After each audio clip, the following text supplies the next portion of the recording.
ముఖ్య వాక్యోపదేశకులుగా మన మధ్యకి పిలువబడినటువంటి సహోదరులు, పెద్దలు వాసన్న గారిని బట్టి నేను దేవుని స్తుతిస్తున్నాను.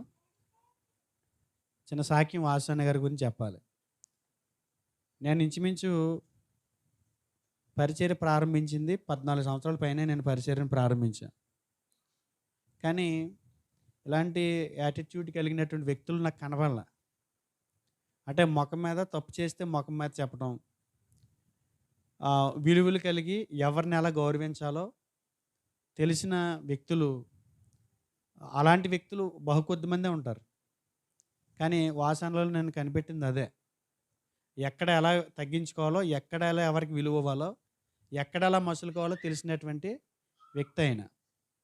తర్వాత వంశీ గారు వాక్యం చెప్తున్నప్పుడు నేను చాలా సందర్భాలు అనుకున్నాను, ఈయన వాక్యం బాగుంటుంది, ఎప్పటికప్పుడు ఆయన ముఖాముఖి చూడాలని.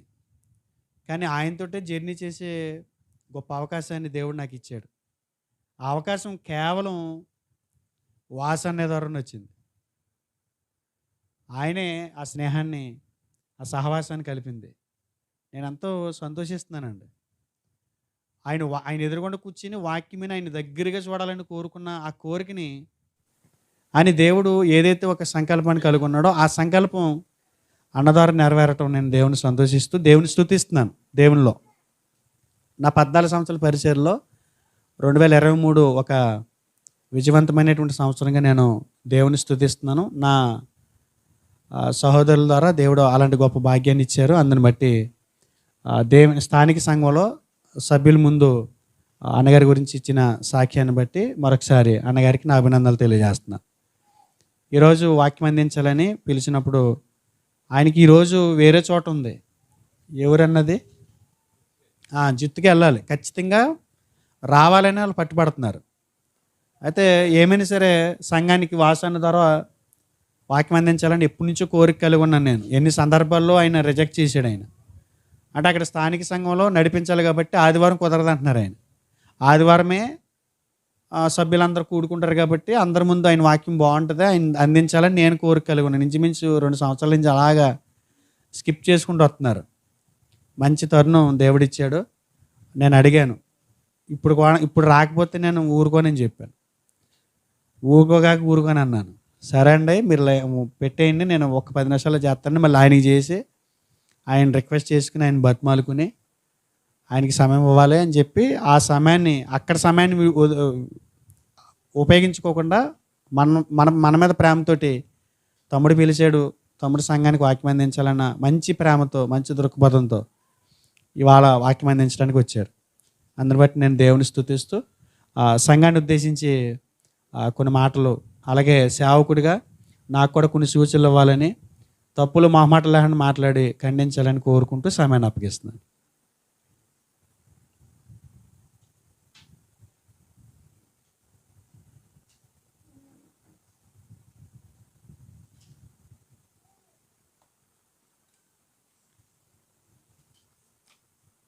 చాలా సంతోషం అండి, మీ అందరి మధ్యకు ఇలా రావడానికి దేవుడు కల్పించిన మంచి అవకాశాన్ని బట్టి, అలాగే స్టీఫెన్ పాల్ గారు వారితో మాకున్న పరిచయాన్ని బట్టి, మేము చేస్తున్న ఈ ప్రయాణాన్ని బట్టి, ఈ నూతన సంవత్సరంలో నూతనంగా మిమ్మల్ని అందరినీ కలుసుకోవడానికి దేవుడు కల్పించిన భాగ్యాన్ని బట్టి ముందుగా తండ్రి అయిన దేవునికి, ప్రభు అయిన క్రీస్తు ద్వారా కృతజ్ఞతాస్తుతులు చెల్లిస్తూ, సేవకులకు ప్రత్యేకమైన మరి ఈరోజు ఒక స్పెషల్ ఏంటంటే ఆయన బర్త్డే, మనందరి తరపున వారికి పుట్టినరోజు శుభాకాంక్షలు తెలియజేస్తూ, కూడి వచ్చిన మీ అందరికీ కూడా, పెద్దలకి, పిల్లలకి అందరికీ కూడా ప్రభు పేరిట వందనాలు తెలియజేసుకుంటాం. ఉన్న సమయం తక్కువ కాబట్టి ఆల్రెడీ నా గురించి చెప్పారు. నాకు తెలియదు నేను ఏం చేస్తున్నానో, దేవుడే నడిపిస్తున్నాడు. మా మధ్య ఉన్న ఈ స్నేహం మేము అనుకున్నది కాదు, కానీ దేవుడి ప్రణాళికలో ఉంది. కాబట్టి మంచి సేవకులు మీకు ఉన్నారు, నేను విశ్వసిస్తున్నాను. ఎందుకంటే ఈ రోజుల్లో మోమాటము లేని బోధలు అనేవి చాలా అరుదుగా జరుగుతున్నాయి. అందుకే భక్తులు, నేను మనుషుల దయను సంపాదించుకొని కోరుచున్నానా, దేవుని దయను సంపాదించుకొని కోరుచున్నానా? ఒకవేళ నేను మనుషుల దయను సంపాదించుకుని గోరువాడని అయితే నేను క్రీస్తు దాసుడును కాకనే పోదును. క్రీస్తు దాసుడు అంటే క్రీస్తుని, ప్రభువుని మెప్పించాలి. ప్రభువు బోధ కూడా మొమాటం లేని బోధే.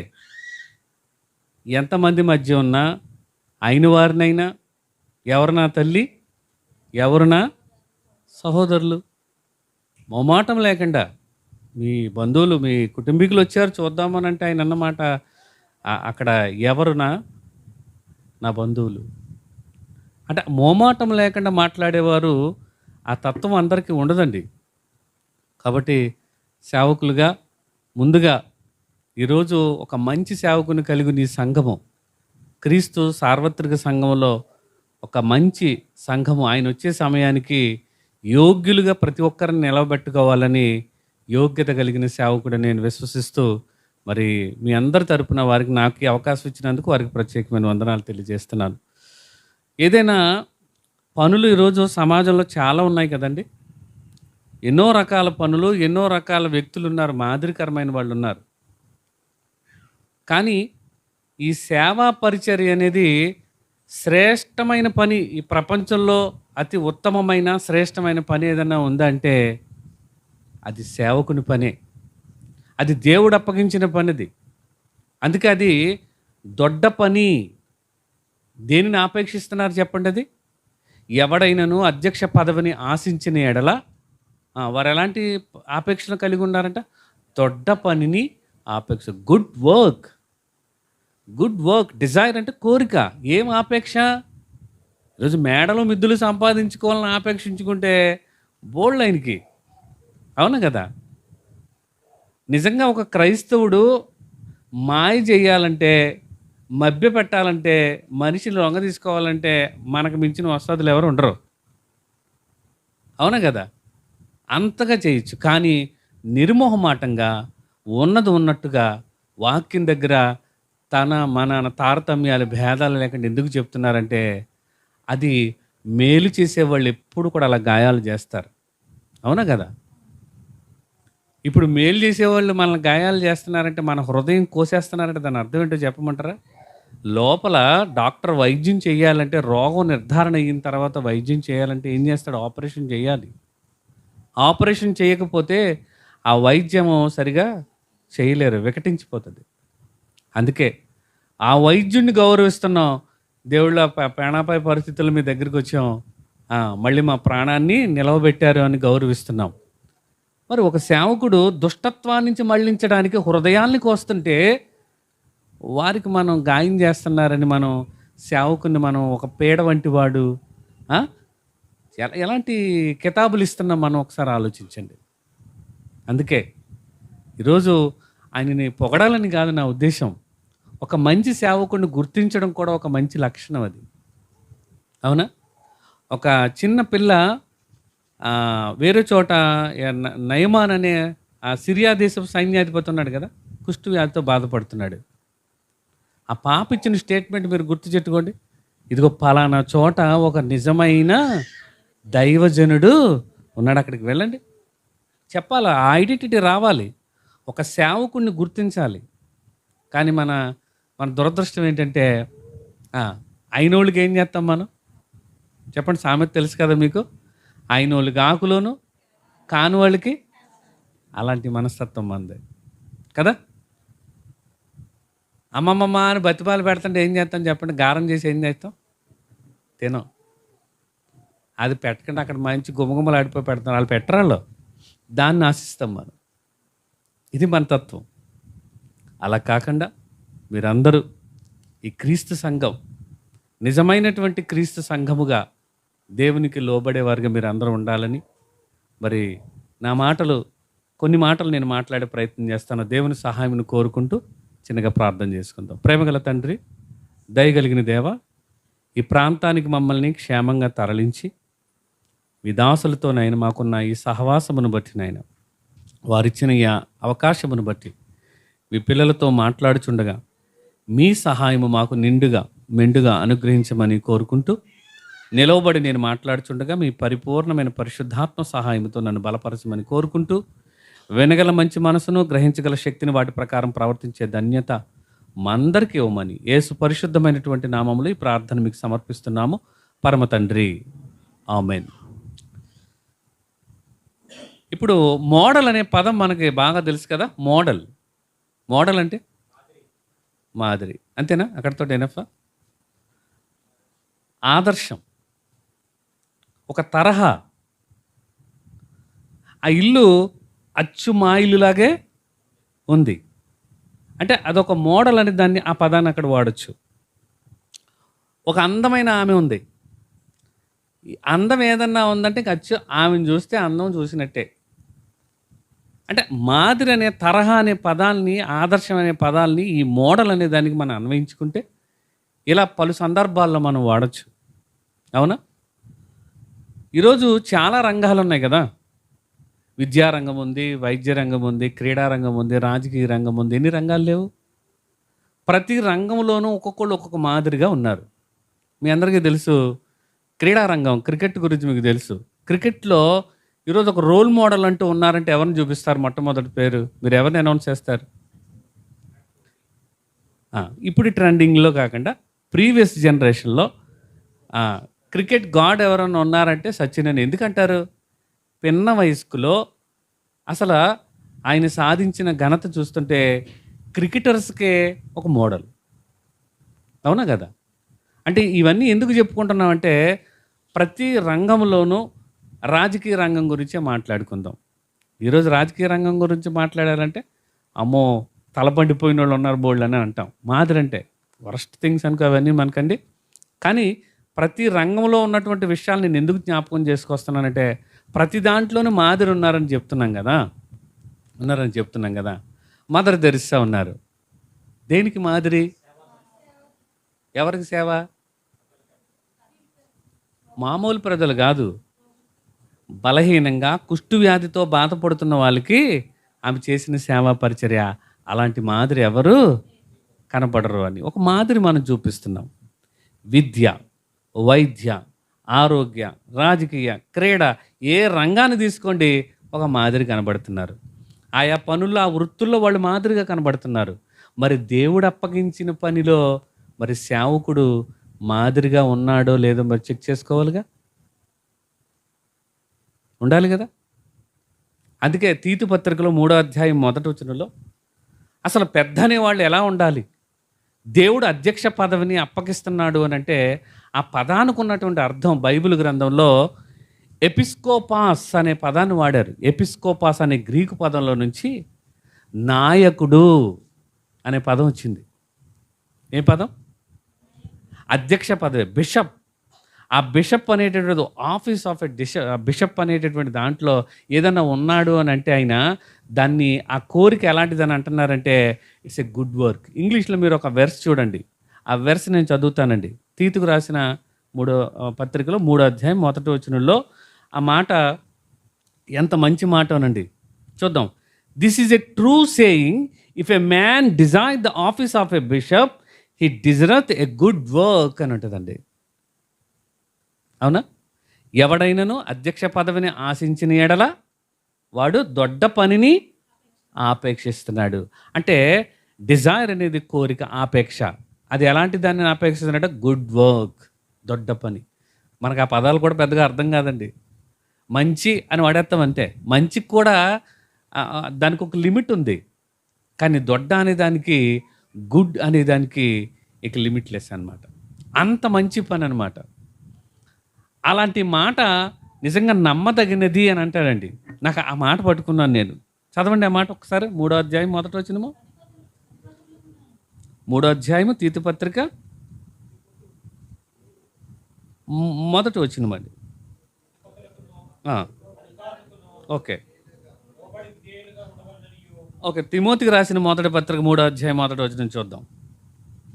ఎవడైనను అధ్యక్ష పదవిని ఆశించిన ఎడల అట్టివాడు దొడ్డ పనిని ఆపేక్షించుచున్నాడన్న మాట నమ్మదగినది.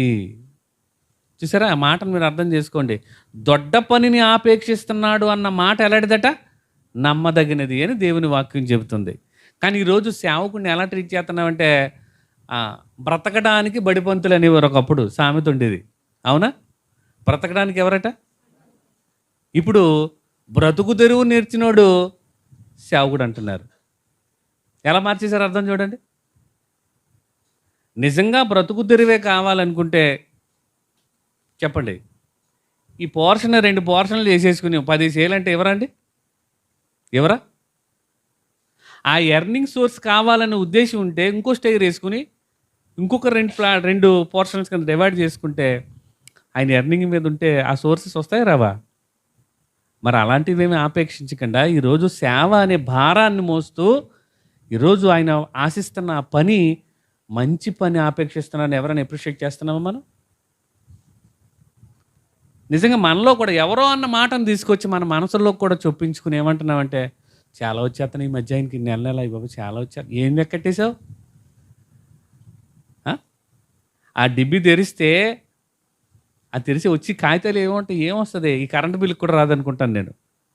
అయినా అవేమీ ఆశించకుండా ఎందుకు ఈ పని మంచిది అని అనుకున్నారంటే అది దైవిక పని అని ఆపేక్షించడం.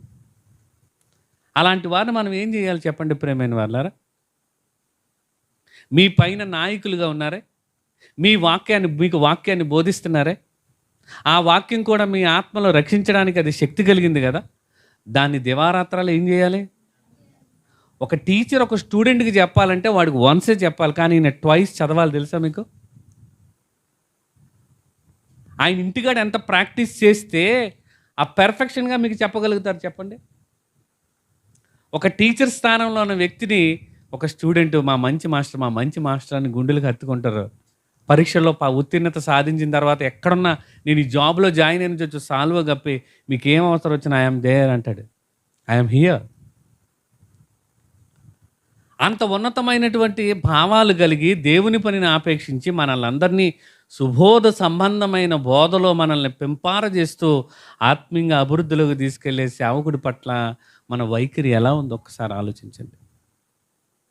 అది దొడ్డ పని ఆయన చేస్తున్నాడు, మనం చెయ్యని పని ఆయన ఏం చేస్తున్నారు?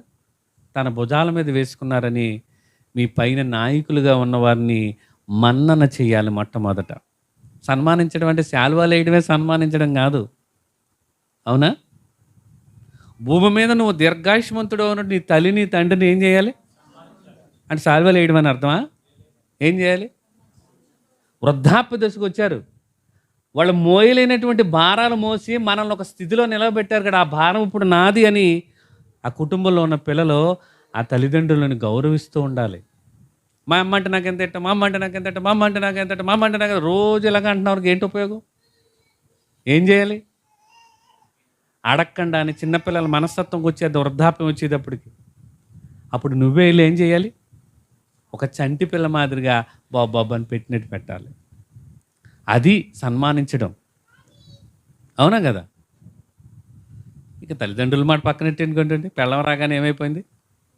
సామెత ఉంది కదా, పెళ్ళం బెల్లం అయిపోయింది, తల్లి ఏమైపోయింది?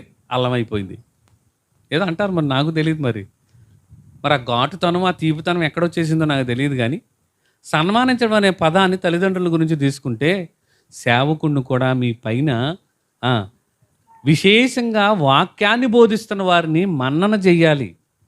సన్మానించడం అంటే వాళ్ళకి లోబడటమే. నా కొరకు ఈ బైబిల్ చదవడానికి వారి కన్నులకి కళ్ళజోళ్ళు వచ్చేసి నేను బాగానే చూస్తున్నాను, ఆయన ఇంకా 4 కళ్ళజోళ్ళతో ఉన్నాడని చూడాలి. తెల్ల చొక్కాలు వేసుకొచ్చిన తెల్ల చొక్కదనం చూస్తున్నారు తప్ప లోపల ఉన్న ఆ బాధ ఆవేదన మీకు ఎక్స్ప్రెస్ చేయరు.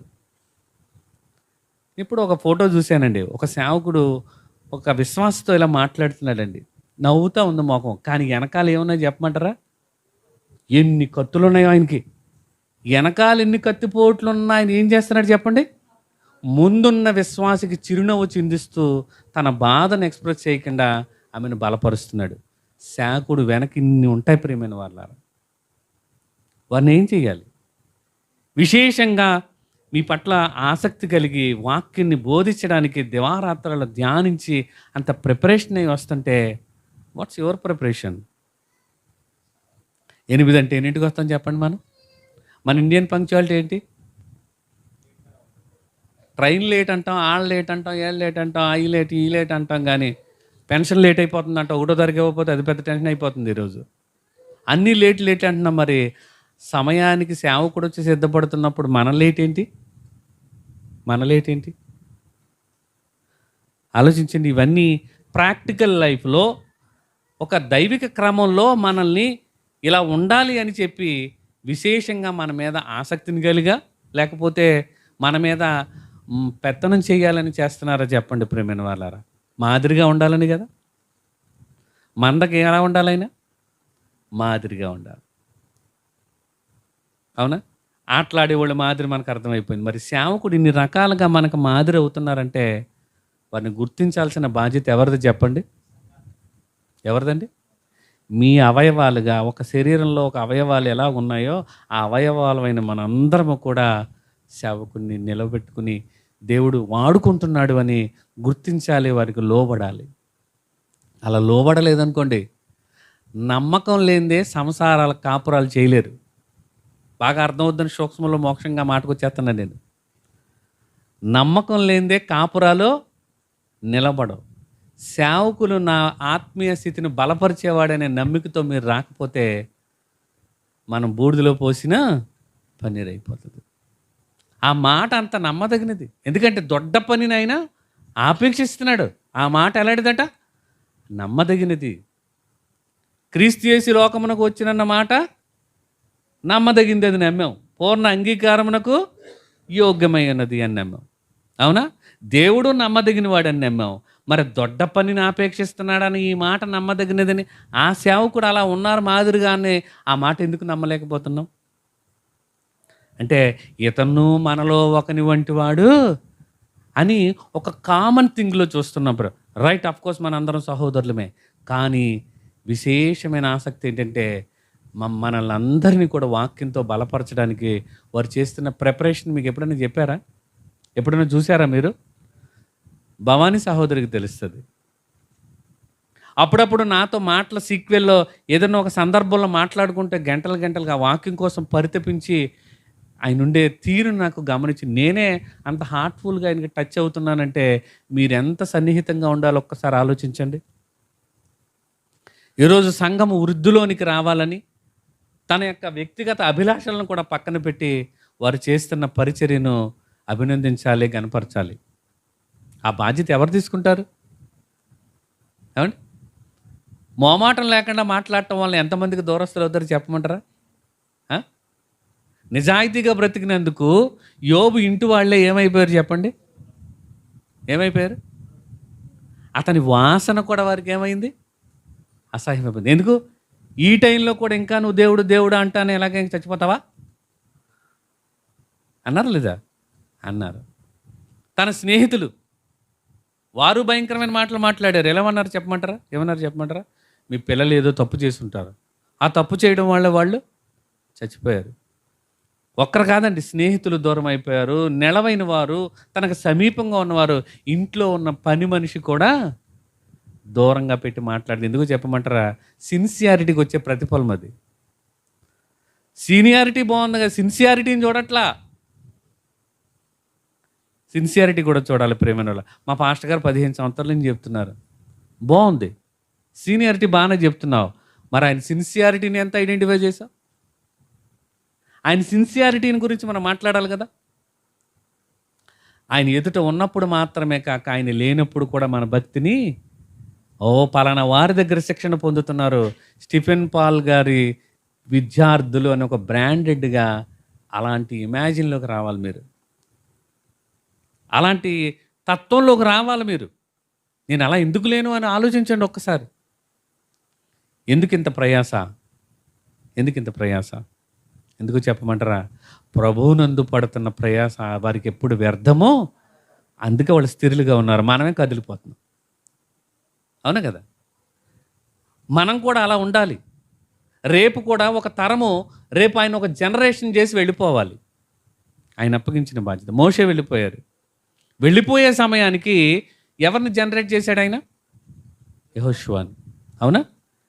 రేపు వేరొక జనరేషన్కి ఆ సేవా పరిచర్యలో ఒకవేళ దేవుడే నాకు అవకాశం ఇస్తే నేను నిలబడగలుగుతున్నా, వారిలని చెప్పగలుగుతున్నా అని వారిని అనుసరించే విధానం ఏది ఈరోజు? ఒక ఏలియా గారికి కూడా ఎవరు వస్తున్నారు వెంటాడి? ఒక ఎలీషా, ఒక రోషం గల ప్రవక్తకి తోడు ఒకరు కనపడుతున్నారు. ఒక పౌలు గారికి నేను వెళ్ళిపోయిన తర్వాత ఒక తిమోతి ఉన్నాడు, ఒక తీతు ఉన్నాడు, ఒక ఎపఫ్రోదితు ఉన్నాడు అని ఎంతోమంది ధైర్యంగా చెప్పగలుగుతున్నారు. ఇక్కడ మీరు అనుకుంటారో కేవలం మీరు ఏదో ఆరాధనకు వచ్చి విశ్వాసం మీరు కానుకేసి వెళ్ళిపోవడం దీవెనల గురించి నేను కాకుండా ఆయన చెప్పే బోధ ఎలా ఉండదు చెప్పమంటారా? ఆయన పెట్టిన ట్యాగ్ ఏంటి చెప్పండి, టైటిల్ ఏంటి చెప్పమంటారా? మహోన్నతుని విద్య. అందులో మిమ్మల్ని అందరినీ నెక్స్ట్ జనరేషన్కి ఒక పరిచారకులయ్యే విధమైనటువంటి హోదాను కల్పించే బోధన చెప్తున్నాడు ఆయన. నిజంగా ఈ విషయంలో ఆయన నేను హార్ట్ఫుల్గా అప్రిషియేట్ చేస్తున్నాను. నిజంగా ఆ మాట నిజమైతే మీరు ఆయన అభినందించండి ఇప్పుడు ఈ క్షణంలోనూ. అది చప్పట్ల లోపంలో అంటారా లేకపోతే ఇంకోట నేను చెప్పను, కానీ అది ఎప్రిషియేషన్ అంటే అట్లా ఉండాలి. అలాంటి వారు నాకు సమీపంగా ఉన్నందుకు ఐఎమ్ రియల్లీ గ్రేట్. నాకు చాలా గొప్పవాడిని నేను, ఎందుకంటే అంత మంచి పరిచర్యలో నేను ఉన్నానని ఆనందపడాలి ప్రియమైన వారలారా. అలాంటి సేవకులు అరుదుగా దొరుకుతారు. మీరు ఆలోచించండి, ఇది దొడ్డ పనిని ఆపేక్షిస్తున్నారు. ఈ దొడ్డ పనిలో మరి ఈరోజు సంఘాలలో ఆ యోగ్యత ఉన్నదా లేదా అని సెలెక్ట్ చేసుకునే వాళ్ళు కూడా కరువైపోతున్నారండి. అవునా కదా? ఒక సేవకుడు మాదిరిగా ఉండాలంటే అది దానివలన నేను ఎలా నడుచుకోవాలి, ఎలా నడిస్తే నాకు ఒక బహుమానం వస్తుంది, ఆ బహుమానము దేవుడిచ్చేదైతే నేను ఎలా మాదిరిగా ఉండాలని ఎన్ని విషయాల్లో మీకు మాదిరి ఉంటారో చెప్పమంటారా? బాగా ఆలోచించండి. వారి మాట మనం మాట్లాడినట్టే ఉంటుందా? క్వైట్ ఆపోజిట్గా ఉంటుందా? చెప్పండి. మన మాటకే ఆయన మాటకే చాలా తేడా ఉందని మనమే ఒప్పుకుంటాం ఖచ్చితంగా. ఎందుకంటే మనం ఆత్రపడి మాట్లాడతాం. అవునా? పాస్టర్ గారి దగ్గర ఇంకా ఏమయ్యా అటే వెళ్ళకో, అలాగే వెళ్ళొచ్చేస్తానండి. వెళ్ళొద్దంటే ఏమంటాం మనం? అమ్మ రేపు నుంచి కరెక్ట్గా ఎగ్జాక్ట్గా 9 రావలేదనుకోండి, గేట్ వేసేస్తాను అనుకోండి, నేను ఈ గేట్ అంటే వచ్చేస్తానంటాం మనం. ఆల్టర్నేటివ్లు ఎత్తుక్కుంటున్నాం తప్ప వారికి మనకు అసలు కంపారిటివా? అలా ఏ విషయంలో చూసుకున్నా సేవకులు చాలా జాగ్రత్త పడతారు. ఎందుకు చెప్పమంటారు? విశ్వాసులకు మాదిరిగా ఉండాలి. మాదిరిగా ఉండాలి. మాటలోను, ప్రవర్తనలోను, విశ్వాసములోను, తర్వాత పవిత్రతలోను విశ్వాసులకు ఎలా ఉండాలి? మాదిరిగా ఉండాలి. మరి నిజంగా ఈరోజు మనం మంచిగా చెప్తున్నాం అనుకోండి, ఇనివాళ్ళ మూర్ఖంగా మాట్లాడే వాళ్ళు ఉంటారు. మూర్ఖంగా మాట్లాడేవారికి ఏం చెప్పాలి? కొన్ని సందర్భాల్లో మనం ఏం చేయాలి? మూర్ఖుడుగా ఉన్నప్పుడు మాట్లాడుతూ అప్పుడు కొంచెం మౌనంగా ఉండాల్సిన పరిస్థితుల్లో మౌనంగా ఉండాలి. మాట్లాడవలసినప్పుడు లేదంటే అటు జ్ఞాని అనుకుంటాడు. మరి జ్ఞాని వెర్రివాడైనట్టుగా మనం మాట్లాడకపోతే మూర్ఖుల వితర్కాలతోటి మనల్ని ఎప్పుడో విశ్వాసం నుంచి ఏం చేస్తారు? తొలగించేస్తారు. ఈరోజు మీకు ఇక్కడ పెద్దగా ఆయన గురించి పెద్ద ఐడెంటిటీ ఏమి ఉందో లేదో మరి నాకు తెలియదు, కానీ చాలా చోట్ల స్టీఫెన్ పాల్ గారి గురించి అమ్మో బాగా చెప్తారు, ఖచ్చితంగా మాట్లాడతారు అని చాలా సందర్భాల్లో ఏ వేదిక దగ్గరికి వెళ్ళినా ఆయన గురించి నేను మాటలు నేను వింటూ ఉంటాను. ఎందుకు అంత అభిలాష ఎందుకు ఉంది అని అంటే ప్రియమైన వాళ్ళారా, దేవునిలో ఉండాలి. దేవుని యొక్క తత్వం జీర్ణించుకోవాలి. ఒక క్రైస్తవుడికి ఉండవలసినటువంటి లక్షణాలు ఏంటో మీకు చెప్పి నేను ముగించేస్తాను ప్రియమైన వాళ్ళారా. దేవత్వం యొక్క సర్వ పరిపూర్ణత క్రీస్తు శరీరముగా నివసించుచున్నదన్న మాట కొలస్సీ పత్రిక 2వ అధ్యాయము 9వ వచనంలో మనం చదువుకున్నాం కదా. ఆలోచించండి, ఏ లక్షణం? దేవత్వం యొక్క సర్వ పరిపూర్ణత. అంటే ఇప్పుడు మనం క్రైస్తవులమేనా? ఇప్పుడు దేవుని యొక్క మూర్తిమంతమంతా కలిగి ఉన్నటువంటి క్రీస్తు ఆయన ధరించుకున్నాం మనం. ఇప్పుడు సేమ్ వెర్షన్లో ఒక క్రైస్తవుడిగా మనలో కూడా క్రీస్తుకున్నటువంటి లక్షణాలన్నిటిని మనం పుణికిపుచ్చుకోవాలి. అంటే ఎంత మాదిరిగా ఉండాలి చెప్పండి, ఆలోచించండి. దేవత్వం యొక్క లక్షణాలు ఏంటంటే, దేవుని యొక్క లక్షణాలు ఇందాక సోదరులు చెప్పినప్పుడు నాకు చాలా ఆనందం వేసిందండి. ఎందుకంటే దేవుడికి ఉన్న లక్షణాలు ఏంటి చెప్పమంటారా? ఆయన రోషము కలిగిన వాడు. పూర్వకాలంలో కొంతమందికి ఒక్కొక్క రే కింద ఉండేది అంతే. దేవుడి యొక్క లక్షణాలు ఒక్కొక్కరిలో కనబడేవి. ఉదాహరణకి మోషేని గురించి చెప్పామనుకోండి, మీరు ఏమని మాట్లాడతారు? మోషే అనగానే మీకు గుర్తొచ్చేది ఏంటి చెప్పండి? మిక్కిలి సాత్వికుడు, భూమి మీద అంతటి వాడు లేడు. మోషేకున్న క్యారెక్టర్ దేవుని యొక్క లక్షణానికి కూడా ఉంది కదా. ఆత్మఫలం ఏమనగా దేవునికున్న లక్షణాలలో ఆయనకున్నటువంటిది సాత్వికుడు. దేవుడు సాత్వికుడే కదా. అదే లక్షణాలని ప్రభువు కూడా కలిగి ఉన్నాడు. నేను సాత్వికుడును, దీన మనస్సు గలవాడును అని చెప్తున్నాడు. అంటే దేవుని యొక్క లక్షణాలు కలిగినటువంటి పూర్వకాలం ప్రవక్తలలో ఒక్కొక్క లక్షణం ఒక్కొక్కరిలో ఉండేది. కానీ కంప్లీట్గా దేవుని యొక్క లక్షణాలన్నీ కలిగిన క్రీస్తుని ధరించుకున్న మనలో అన్నీ ఉండాలి. ఏముండాలి? అన్నీ ఉండాలి. ఓ మోషే ఒక సాత్వికత్వానికి సూచన, ఒక ఏలియా రోషానికి సూచన, ఒక అబ్రహాము దేనికి? ఎవరన్నా వచ్చి ఆతిథ్యం చేసేయడానికి సూచన. ఎక్కువ మనకు అయ్యే కనపడుతూ ఉంటాయి. కాదండి, ఆయన విశ్వాసులకు నిరీక్షణకు ఆధారం లేనప్పుడు ఆయన విశ్వాసమునకు ఆయన తండ్రిగా పిలువబడ్డాడు. అంటే రాబోయే ఆ విశ్వాసం అనేది మనం వచ్చిన తర్వాత, ఆయన గురించి విన్న తర్వాత ఇది మనకు తెలుస్తుంది. కానీ ఆయన ఏమి చూడకుండానే విశ్వాసము కలిగి ఉన్నాడు. అంటే ఒక్కొక్క ప్రవక్తలోనూ ఒక్కొక్క లక్షణాలు కలిగిన ఆ దేవత్వపు లక్షణాలన్నీ కలిగిన క్రీస్తులో ఇప్పుడు మనం క్రైస్తవులుగా ఉండాలి. మనకు అన్నీ ఉండాలి. ఒకటి ఉంటే ఒకటి ఉండలేదు. మనకే ఏమిటి ఉండలేదు? ఒకటి ఉంటే ఒకటి ఉండట్లేదు. ఆలోచించండి. ఇప్పుడు స్టీఫెన్ గారిలో 2 ఉన్నాయి. ఆ పేరులోనే 2 కనపడుతున్నాయి. అందరూ స్టీఫెన్ గారు అంటారు కానీ 2 ఉన్నాయి. ఏంటవి? Stephen, Paul. మీరు ఎలా చూస్తారు నాకు తెలదు కానీ 2 యాంగిల్లోనే నేను చూశాను అయింది. స్టీఫెన్ గారి గురించి మీరు ఏం చెప్తారు నాకు చెప్పండి. Open statement. ఎలాంటి వాళ్ళ మధ్య ఎలా మాట్లాడాడు ఆయన? ఎలాంటి వాళ్ళ మధ్య? యూదులు. వాళ్ళు ఎలాంటి వాళ్ళు? అప్పటికే ఆల్రెడీ ఒక ఆయన్ని సిలువ వేసి ఘోరంగా అవమానపరిచి చంపేశారు.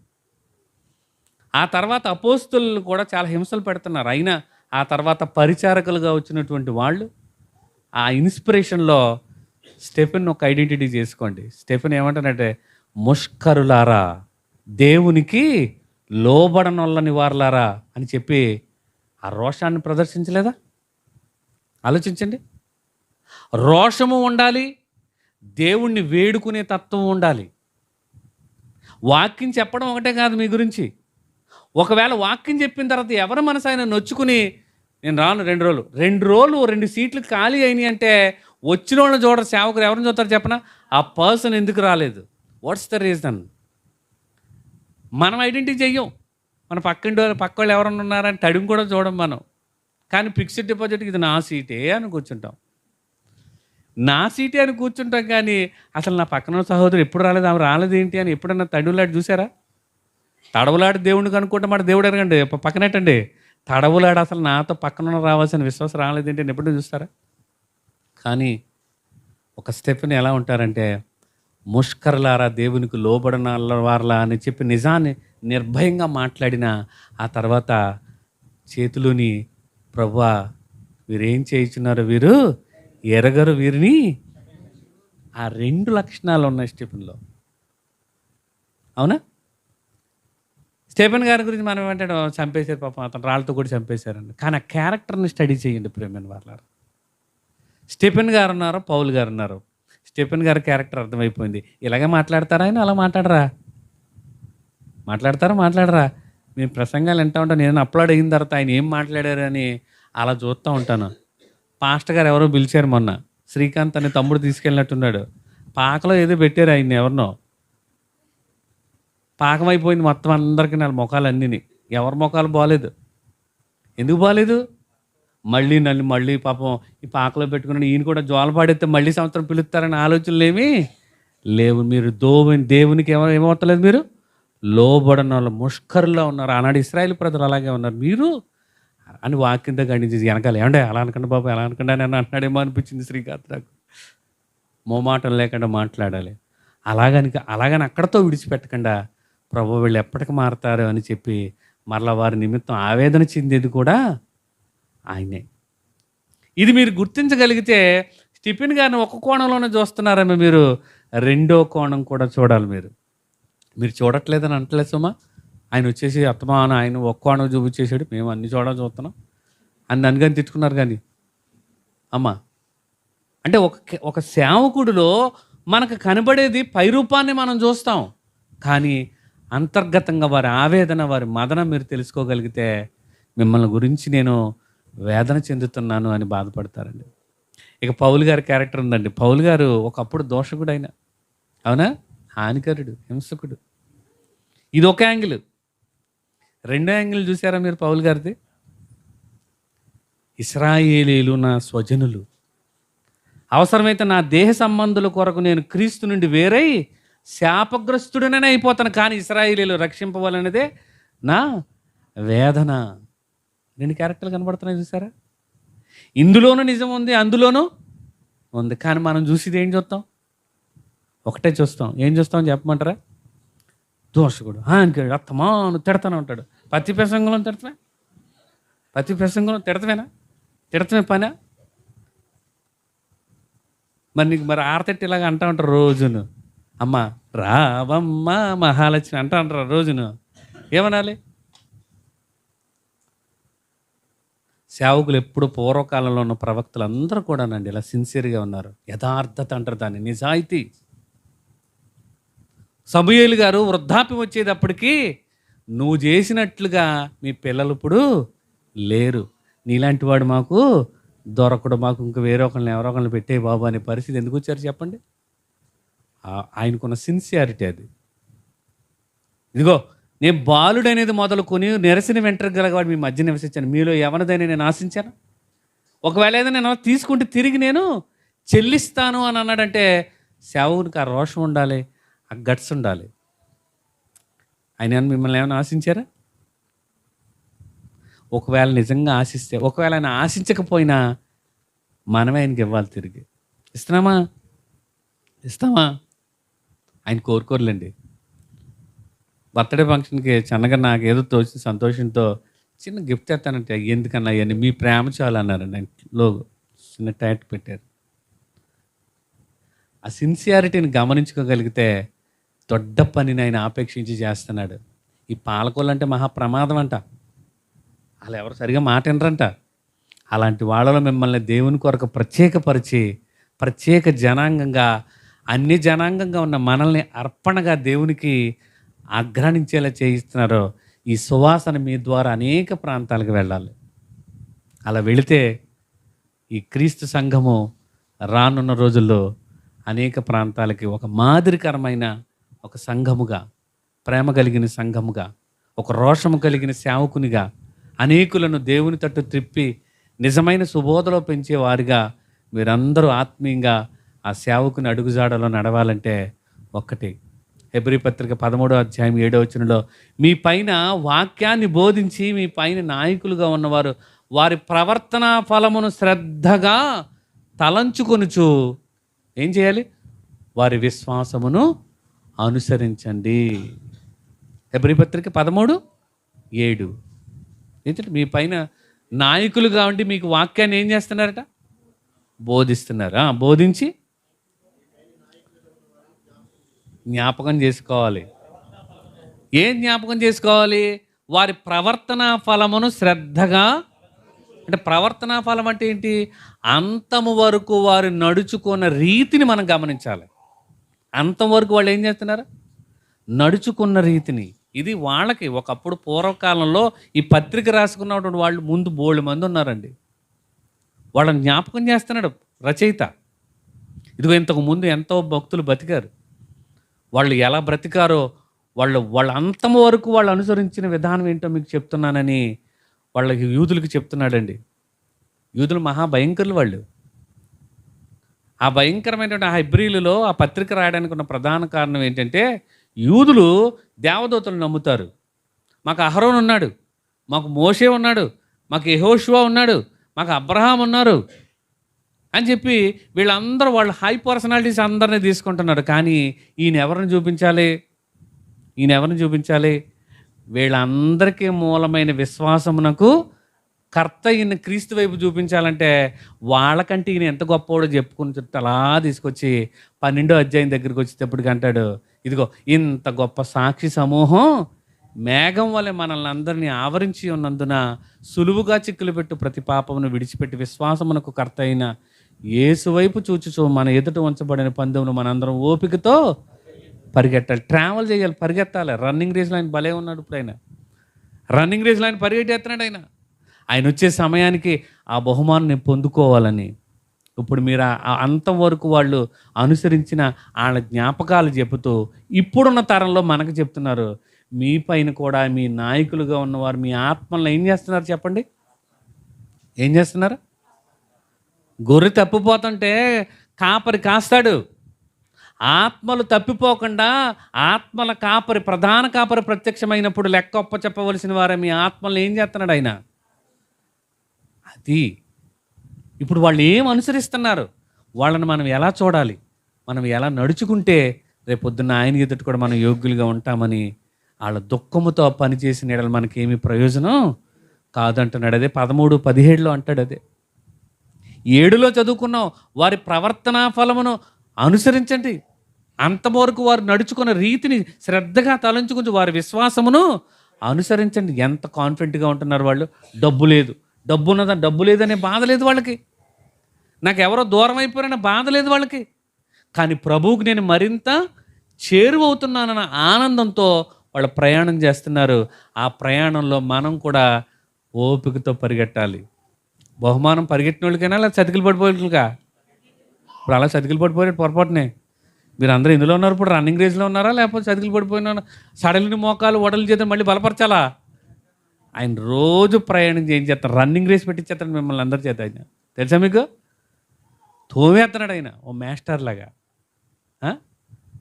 ఒక కాపరిగా ఆత్మలను కాస్తున్నాడు. ఇంత రెస్పాన్సిబిలిటీ తీసుకున్నారంటే గుడ్ వర్క్ కాదు అది, దొడ్డ పని కాదు అది.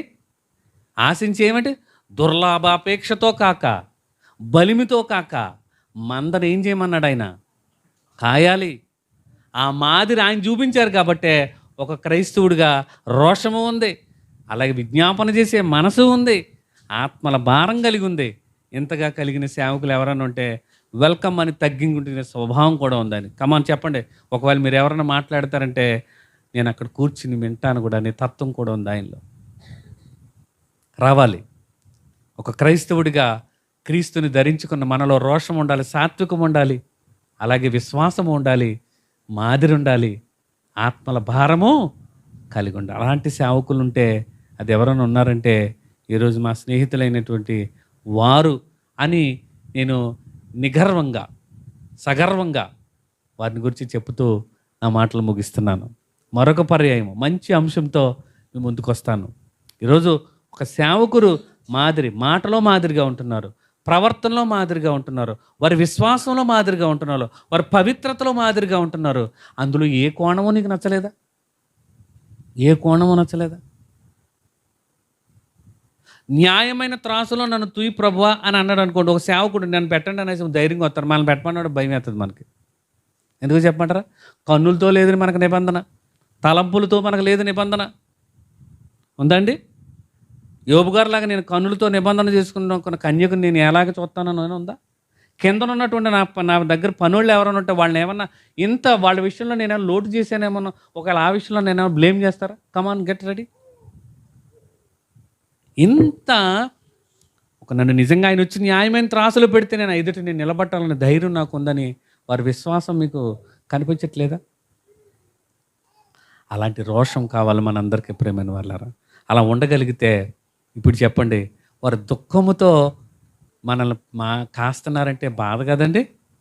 మనకు ప్రయోజనమా చెప్పండి? అది మనకు ప్రయోజనమా? ఒక్క 2 రోజులు నిజంగా మానేసి 2 వారాలు నాకేం సంబంధం లేదని పక్కన కూర్చున్నాను అనుకోండి, సంతోషంగా ఇంతంత బొగ్గలు వచ్చేసి చక్కగా హెల్తీగా ఉంటాడు ఆయన. కానీ మనం ఎలా ఉంటాం చెప్పమంటారా? ఏ క్రూరమృగానికి బలైపోతామో, ఏ అడ్డదారులు దుక్కి ఎక్కడడిపోతామో, ఏ గాఢాంధకార లోయలో పడిపోతామోనని మరలా వాక్యంతో ఉదక స్నానం చేయించి పవిత్రపరిచి ఆయన ఎదుటి పరిశుద్ధులుగా నిలబెట్టాలని శ్రమ పడుతున్న వారి ప్రవర్తన ఫలాన్ని శ్రద్ధగా ఏం చేయాలి మీరు చెప్పండి? ఇప్పుడు తలంచుకోవడం మాట దేవుడికి తలంటేస్తున్నారు. తలంచుకోండి అని అంటే శ్రద్ధగా తలంచుకోండి, తలంటేస్తున్నారు ఈ రోజుల్లో. సేవకుడు ఎంత భారభరితమైన పరిచర్యలో ఉన్నారు ప్రేమైన వాళ్ళారా. సహకరించండి. బహుమానం వారికి ఉందానే లేదా చెప్పండి.